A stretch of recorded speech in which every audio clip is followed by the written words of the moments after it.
అయితే మీకు సంబంధించిన ఒక పర్సనల్ విషయం ఏంటంటే క్వశ్చన్ అంటే ఆరోపణ అది బీఆర్ఎస్ మోసం చేస్తుందని బీజేపీని ఎత్తుకున్నారు మీరు, బీజేపీ మోసం చేస్తుందని కాంగ్రెస్ని ఎత్తుకున్నారు, ఇవాళ కాంగ్రెస్ కూడా మోసం చేస్తుందని బీసీవై పార్టీని ఎత్తుకున్నారు. రేపటి క్వశ్చన్ ఏంటంటే మరి రేపటి మీ భవిష్యత్తు ఏంటిది, మీ ప్లాన్ ఏంటిది?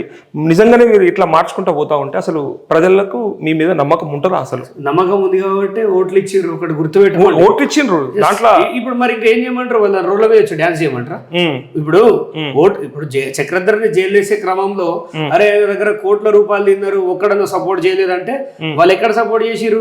100 రూపాయలు తీసుకోకుండా ఓట్లు వేసిరు, 10 రూపాయలు తినకుండా ఓట్లు వేసిరు, 17,000 ఓట్లు నీకు ఈవీఎం లో చూపించినాయి.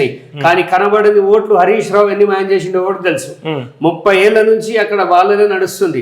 వీళ్ళు అకృత్యాలు చేసిర్రు, కౌంటింగ్ లో మిస్టేక్ చేసిండని ఎలక్షన్ పిటిషన్ వేస్తే మొన్న తన పలుకుబడితో కొట్టేయించుకున్నాడు. 2025లో హైకోర్టులో ఆయన కొట్టేయించుకున్నాడు కేసుని.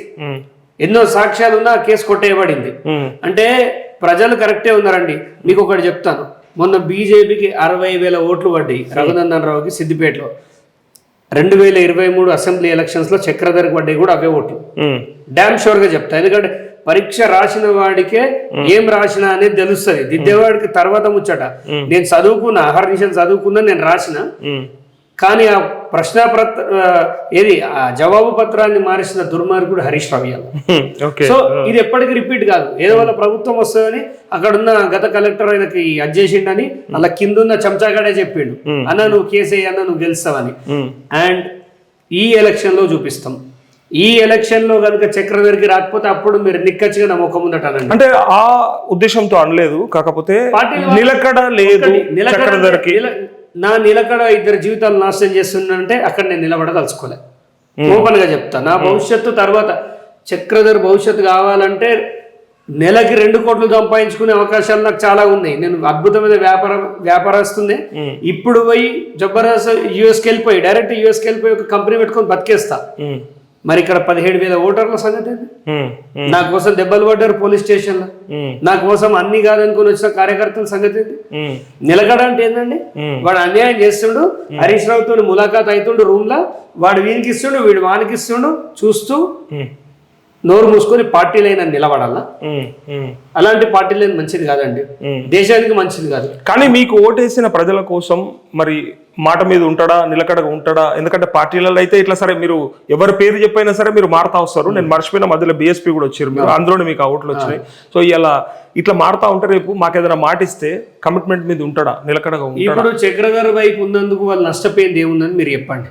ఇప్పుడు చక్రధర్ వైపు ఉన్నప్పుడు వాళ్ళు నష్టపోయింది. ఇప్పుడు 17,000 మందికి నా వల్ల పెన్షన్ లాగలే, నా వల్ల వాళ్ళకి వచ్చేది ఏ సౌకర్యాలు ఆగలే. ఎందుకంటే మీరు ఎవరు వేసిరు కానీ ఎవరికి వేసామో చెప్పలే. సో నా చక్రధర్ సపోర్టర్స్ అండి వాళ్ళు. నేను ఎటుంటే అటే ఉంటారు, నాకు గర్వంగా చెప్పుకుంటున్నా. 100 రూపాయలు తినకుండా ఉన్నాడంటే తన పాదాలకు వందనం చేయాలి. ఇంకొకటి చెప్తాను వినండి, చక్రధర్ పార్టీ మారడంలో అనేక సందర్భాలని, ఎందుకంటే అవినీతిని నేను యాక్సెప్ట్ చేయలేదు.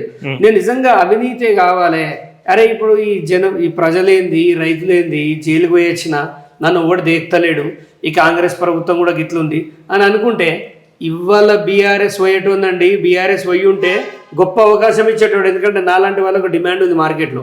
కానీ నేను అక్కడికి పోలేదు.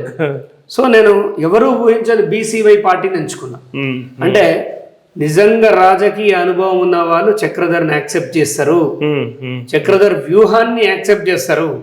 ఎందుకంటే ఒక పెద్ద కంపెనీలో నువ్వు ఒక మూలకు కూర్చోవాలని నీ పేరేందో తెలియదు ఆ హెచ్ఆర్ కి. ఒక చిన్న కంపెనీలో ఆ కంపెనీ గ్రోత్ తోటి నువ్వు ఉంటే రేపు నీకు ఎంత బాధ్యత ఉంటుంది. ఆ యొక్క కంపెనీ కానీ ఆ యొక్క పార్టీని కానీ నీ కష్టాన్ని జోడించినప్పుడు చాలా గొప్ప స్థాయికి వెళ్తాం. అది 10 ఏళ్ళు పట్టవచ్చు, 20 ఏళ్ళు పట్టవచ్చు. పార్టీలు మారడం మీ జన్మ హక్కు, మిమ్మల్ని ఎవ్వరు కాదనలేరు. మీకు ఇచ్చినటువంటి హక్కే అది. ఈ రాజ్యాంగం ఏ పార్టీ అయినా ఉండొచ్చు. కాకపోతే ఇప్పుడు 4 ఏళ్లలో 4 పార్టీలు మారే వరకు అంటే కొంత నిలకడ మీద పేరు చెప్పాలి నరేష్ గారు. ఇప్పుడు 4 పార్టీలు చెప్పారు, 4 పార్టీలు చెప్పాలి. బీజేపీ నుంచి బీఎస్పీ నుంచి కాంగ్రెస్ నుంచి బీసీవై. వినండి, 4 అయిపోయినాయి. బీఎస్పీలో కేవలం చక్రధర్ గౌడ్ అనేవాడు ఒక్క బీ ఫామ్ ద్వారా ఎలక్షన్కి వెళ్ళిండు తప్ప దాంట్లో నేను ఏం లేదు. ఆ రోజు ఇండిపెండెంట్గా ఉండే నేనే బిఎస్పి ద్వారా ఆ ఓట్లు అంటే పార్టీయే కదా మీకు టికెట్ ఇచ్చింది ఆనాడు నిలబెట్టింది మిమ్మల్ని.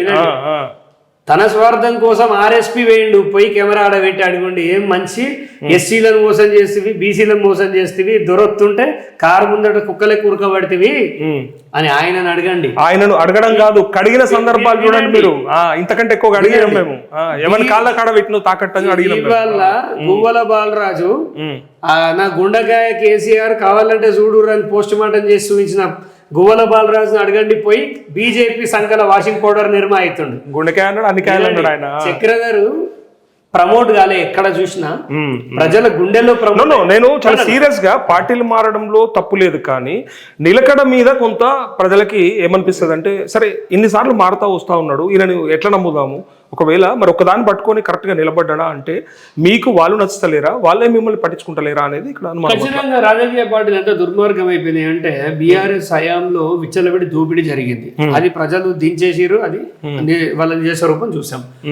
కాంగ్రెస్ కూడా 60-40 అవలంబిస్తుంది, డబ్బులు తీసుకొని కేసులు మాఫీ చేస్తుంది. వీడు ఎదవా అంటుండు ఒక ఏది కాంగ్రెస్ పార్టీలో కేటీఆర్ దొంగ అంటుండు, ప్రజల ముందట విడమరిచి పెద్ద స్టోరీ చెప్తుండు. జైలు ఎందుకు వేయట్లేదు, జైలు ఎందుకు వేయట్లేదు? ఒకరి మీద ఆరోపణ వస్తే ఎఫ్ఐఆర్ కడితే పేదోళ్ళనైతే ఇంట్లో పోయి గుంజుకొని పోయి కొట్టి గుంజుకపోతారు కదా, అకారణంగా రైతులను తీసుకుపోయి కొడుతురు కదా, మరి వీళ్ళ మీదకి చేతులు ఎందుకు వస్తాడు? మేము లోపల ఏమని ముఖ్యమంత్రి అంటుండు. అసలు ఆయన ఐపీఎస్ఆ? మీరు చెప్పండి, లోపల వేయడానికి ఆయన ఐపీఎస్ఆ? మీరు ఎవరికి ఒత్తాస వలుగుతున్నారు? కాంగ్రెస్ పార్టీ బీఆర్ఎస్ని కాపాడుకుంటూ వస్తుంది, తన కమిషన్ల కోసం కమిషన్లు వేస్తూ రైతు సంక్షేమాన్ని గాలికి వదిలేసి బ్యాగుల కోసం పనిచేస్తున్న వ్యవస్థ కాంగ్రెస్ వ్యవస్థ ఈరోజు.